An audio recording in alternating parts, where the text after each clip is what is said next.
आप जहाँ भी बैठते, खड़े होते और जो भी छूते हैं उसमें याददाश्त होती है और हर समय आदान प्रदान होता है। तो ये एक सचेत प्रक्रिया होनी चाहिए। अगर वो मजबूरी भरी प्रक्रिया है फिर आपको उसकी कीमत चुकानी पड़ेगी। ऐसा नहीं है कि ये पाप है वो पाप है, सवाल ये है कि जीवन में आपकी प्राथमिकता क्या है।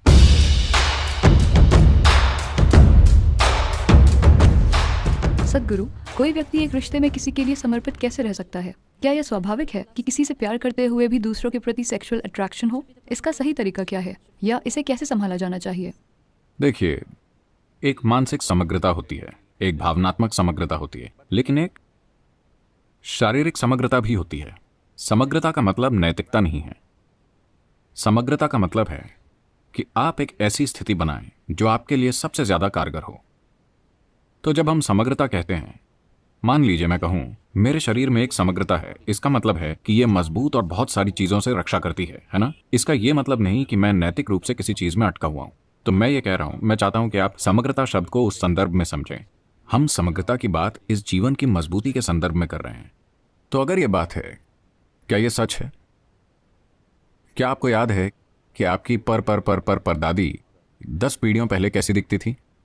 क्या आपको याद है? नहीं, मगर आपकी नाक उनसे मिलती है, हाँ या ना? शरीर याद रखता है ना? शरीर 10 लाख साल पहले के आपके पूर्वजों को याद रखता है, हाँ या ना?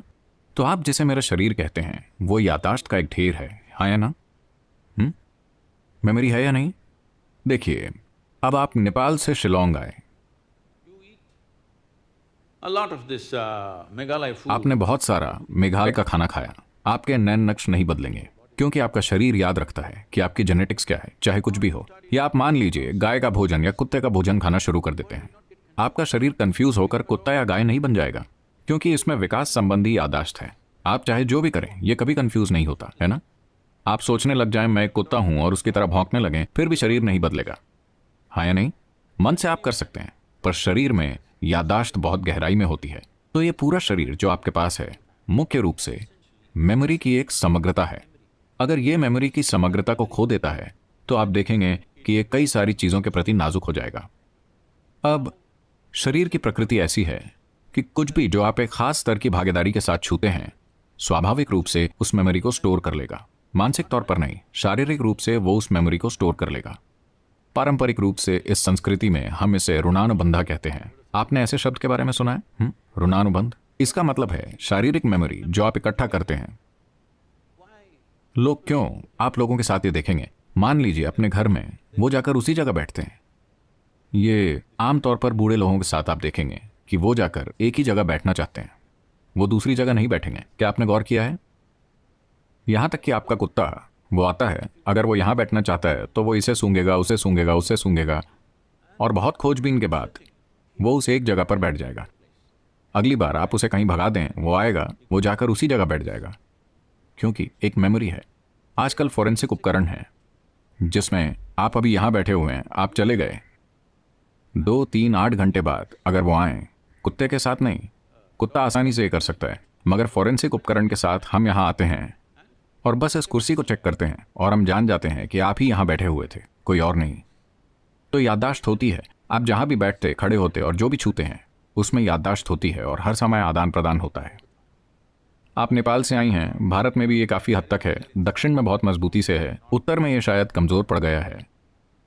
हम लोग कभी किसी दूसरे व्यक्ति को नमक नहीं देते, आप ये जानते हैं? यहां भी अगर कोई आपको नमक देता है आप कहते हैं प्लीज उसे वहां रख दीजिए, क्योंकि कुछ चीजें हैं जो मेमोरी को बाकी चीजों से बेहतर संचारित करती हैं।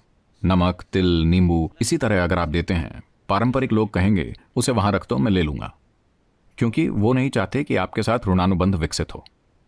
अब भारत में अगर आप लोगों की पुरानी पीढ़ी को देखें, अगर आप उनसे हाथ मिलाना चाहें वो इस तरह करेंगे, क्योंकि वो आपके साथ ऋणानुबंध नहीं चाहते, क्योंकि इसका मकसद आपके शरीर की मेमोरी की समग्रता को इस तरह रखना है कि वो दूसरी चीजों के प्रति संवेदनशील ना हो, कि आप बहुत जुड़ा हुआ जीवन बन जाएं।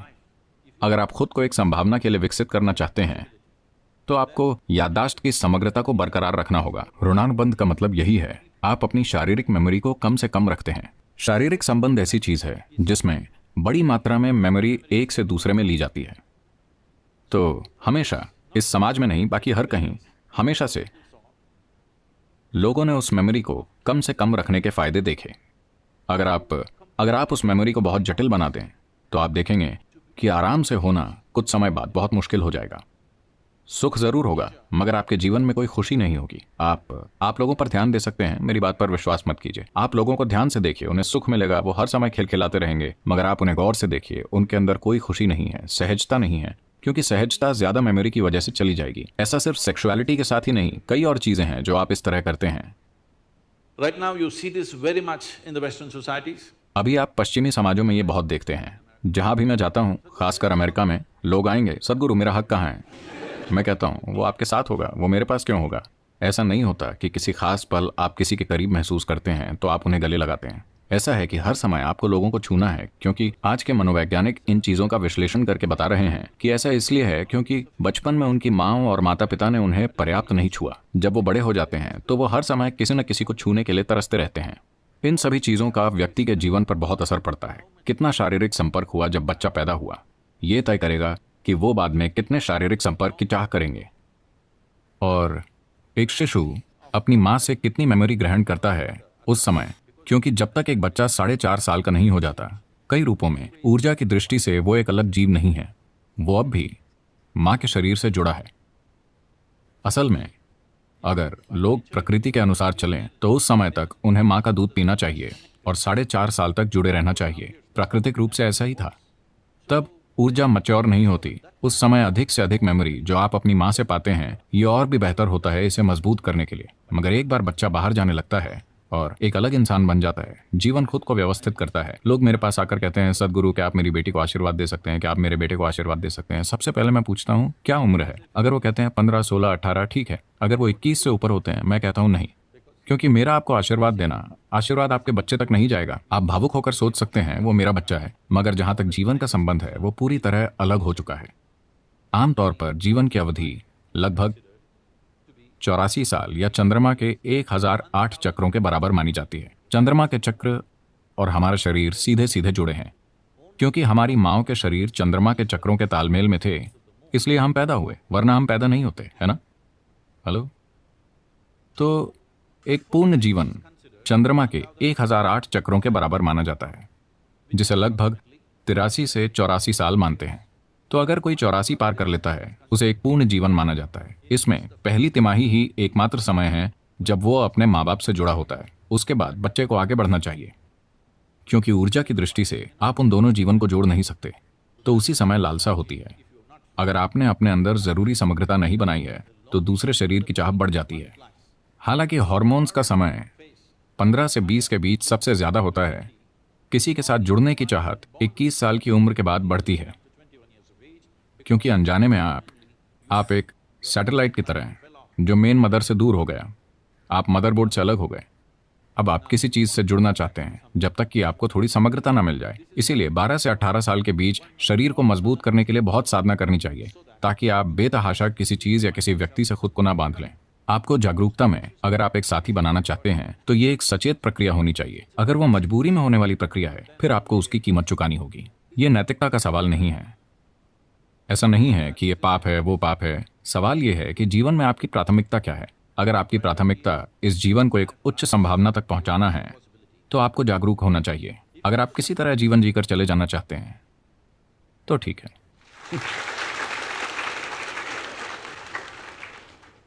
धन्यवाद सदगुरु। माफ कीजिए अगर मैंने आपको निराश किया।